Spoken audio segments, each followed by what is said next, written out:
মানুহৰ যেতিয়া বয়স হয় বয়স হোৱাৰ পিছত পৰসুতি লৰা বুলি এষাৰ কথা আছে গতিকে আমাৰ মহান মহান ব্যক্তিসকলৰ সেই পৰসুতি লৰিছে তেওঁলোক বলিয়া হৈছে এতিয়া তেওঁলোকৰ মাথাই একো ঢুকি নোপোৱা হৈছে সেইকাৰণে যি ইচ্ছা তাকে কৰি গৈ আছে ইলেক্ট্ৰিচিটি বিল বাঢ়িলে কি কৰিছে গছৰ তলত থাকিব দিছে বেছি খোৱাৰ কাৰণে বস্তুৰ দাম বঢ়া বুলি কৈছে গতিকে আপোনালোকে চিন্তা কৰক কেনেকুৱা ধৰণৰ কথা কৈছে এইবিলাক কথা কোনে কয় বলিয়া ব্যক্তিয়ে কয়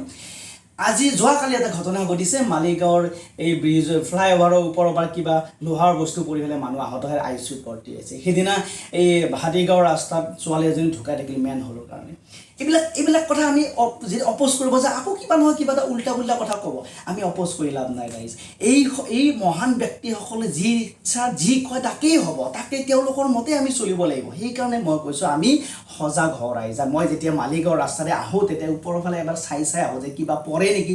এই সজাগতাটো লাগিব ৰাস্তাৰে যেতিয়া বাইক চলাই যাব তাতে কিবা এটা গাত আছে নেকি কাৰণ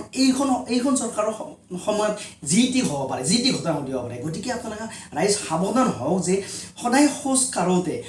নেক্সট খোজটো দিয়াৰ আগতে চিন্তা কৰিব যে তাৰ আগত কিবা গাঁত থাকিব পাৰে বা ওপৰৰ পৰা কিবা সৰি পৰিব পাৰে এইফালে আকৌ পানীৰ পাইপ ফাটি পেলাই আপোনাক পানী একদম উটুৱাই লৈ বানপানী একদম নদীত পেলাই দিব পাৰে গতিকে এই সকলো কথা আপোনালোকে চিন্তা কৰি সদায় খোজ কাঢ়িব